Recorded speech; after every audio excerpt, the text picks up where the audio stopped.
The digital clock on your nightstand clicks to 2:14 a.m.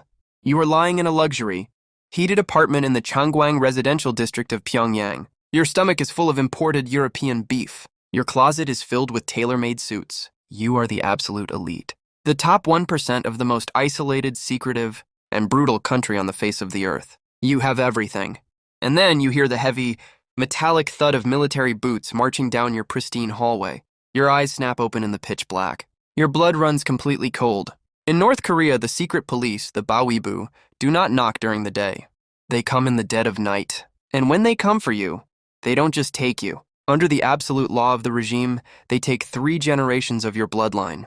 Your parents, you, and your sleeping children. All sent to a political prison camp where people are worked to death in the frozen dirt. The boots stop directly outside your heavy wooden door. Panic, raw and paralyzing, violently grips your throat. You have exactly 30 seconds to think. Underneath the floorboard beneath your bed, wrapped in a piece of silk, is a tiny, black USB drive smuggled in from China. On that drive are 3 American Hollywood movies and 2 episodes of a South Korean drama. In the outside world, it's just entertainment. In your world, that USB drive is highly illegal contraband. It is a death sentence. It is the ultimate proof of treason.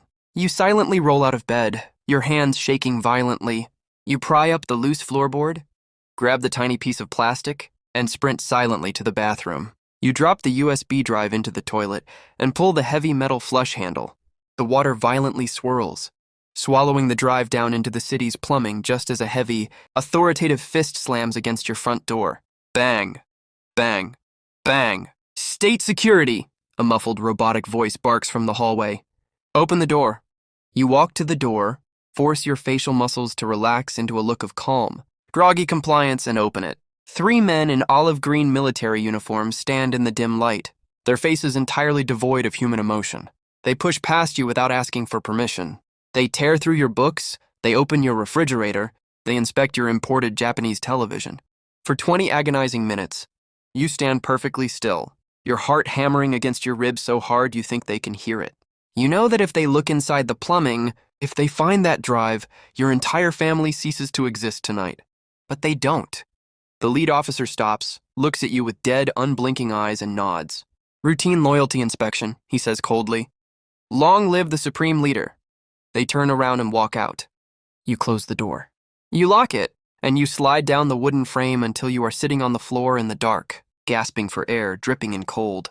Terrified sweat. You survived tonight, but the horrifying reality of your existence crashes down on you. You are rich. You are powerful. But you are living in a massive invisible cage, and the executioner's blade is perpetually hovering just 1 inch above your neck. How did you get here? You didn't choose this life. You inherited it. You were born into the core class. In North Korea, your entire destiny is determined by a hidden, invisible caste system called Songbun. It is a permanent political credit score based entirely on what your grandfather did during the Korean War 50 years ago. Because your grandfather fought alongside the regime, your blood is considered pure. Because of that pure blood, your childhood was an illusion of absolute perfection. While millions of people in the outer provinces were starving to death, eating tree bark and grass just to survive. The famines of the 1990s, you were eating fresh fruit and warm rice. While the rest of the country sat in freezing darkness when the power grids failed, every single night at 8 p.m., your apartment block had a dedicated generator. At 4 years old, your father took you to a massive military parade at Kim Il-sung Square. You stood on a VIP balcony, looking down at an ocean of 100,000 people moving in robotic, terrifyingly perfect synchronization. You saw grown men and women weeping hysterically, tearing at their clothes, screaming in absolute devotion as the military columns passed by. Why are they crying? You asked your father. They are crying because they are happy, he replied without looking down at you. The supreme leader loves them and they love him. You accepted this without a single hesitation. In your pristine, highly controlled schools, you weren't just taught mathematics and science. You were taught absolute, unwavering worship. You were taught that the outside world is a capitalist wasteland, completely destroyed by American imperialists. You memorized the speeches. You bowed perfectly to the portraits on the wall every single morning. You learned very early on that being a good student wasn't about knowing the right answers. It was about knowing exactly which questions were safe to ask, and which questions would make your teachers go terrifyingly silent. By the time you reach your 20s, the psychological conditioning is permanent. You graduate from the elite Kim Il-sung University. You are given a tailored suit, a shiny party badge to pin over your heart, and a desk inside the Ministry of Foreign Trade. This is when the cracks in the perfect illusion begin to shatter. Because of your rank, your family has access to something 99% of the country doesn't even know exists: foreign currency shops. These are highly secretive, guarded grocery stores in the center of Pyongyang with sliding glass doors and heavy air conditioning. Inside, the shelves are packed with Swiss chocolates, imported French cognac, Japanese electronics, and cartons of Marlboro cigarettes. You buy these things using a special card loaded with US dollars and euros. You bring the goods back to your luxury apartment. You lock the heavy doors. You draw the thick blackout curtains over the windows. And you sit in the glow of a smuggled Chinese laptop, watching the forbidden media that circulates purely on the black market. You watch an American movie. You watch normal people walking through brightly lit supermarkets in Los Angeles. You watch characters casually criticize their own government without being dragged out of their beds and shot in the street. You watch people make choices: where to live, who to love, what to think, without calculating the political consequence of every single breath.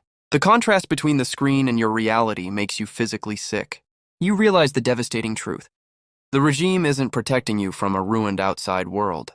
It is keeping you locked inside a meticulously designed nightmare, so that a single family can maintain absolute, godlike power. But you cannot say this out loud. You cannot whisper it to your best friend. You cannot even confess it to your own wife in the privacy of your bedroom. Because in Pyongyang, the walls literally have ears. Neighbors are legally required to spy on neighbors. Children are brainwashed in school to report their own parents for showing insufficient loyalty. You live your life in a state of perpetual, exhausting performance. You smile when you are told to smile. You clap violently when the leadership speaks. Because the first person to stop clapping is the first person to be investigated for treason. You review economic reports that show massive, devastating crop failures in the provinces, and you manually rewrite the numbers to show glorious agricultural victories. You lie every single day to keep yourself alive. And then the ultimate terror strikes. You are 32 years old. Your father has a close colleague. Let's call him Director Park. Director Park is a high-ranking official. He has been to your apartment for dinner a dozen times. He drank your cognac. He laughed at your father's jokes. He was powerful, untouchable, and deeply embedded in the core of the regime. Then, on a Tuesday afternoon, Director Park's office is suddenly empty. His name is quietly, systematically erased from the official state documents. His face is digitally scrubbed from government photographs. No explanation is ever given. No trial is held. No public statement is made. Director Park simply ceases to exist. A week later, you hear a whisper in the darkest corner of a hallway. A minor disagreement over policy. A perceived slight against a higher-up. That was all it took. Within 48 hours, Director Park, his wife, his elderly parents, and his 3 young children were dragged out of their beds, loaded into the back of a canvas-covered military truck, and driven to camp for a total control zone in the frozen mountains from which no human being has ever returned. Your father says absolutely nothing about it.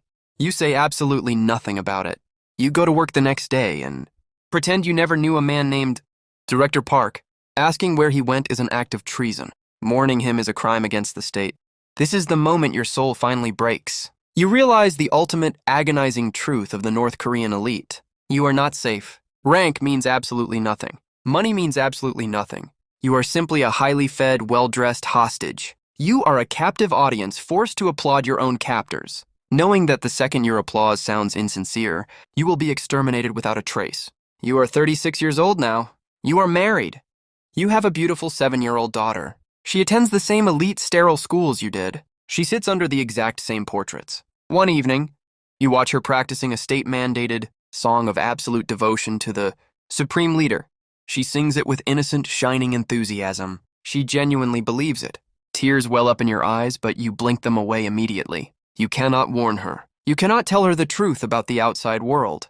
Because if you tell her the truth, she might repeat it at school. And if she repeats it at school, the military boots will come down your hallway, and your entire bloodline will be erased from the face of the earth. To protect her life, you must actively participate in brainwashing her.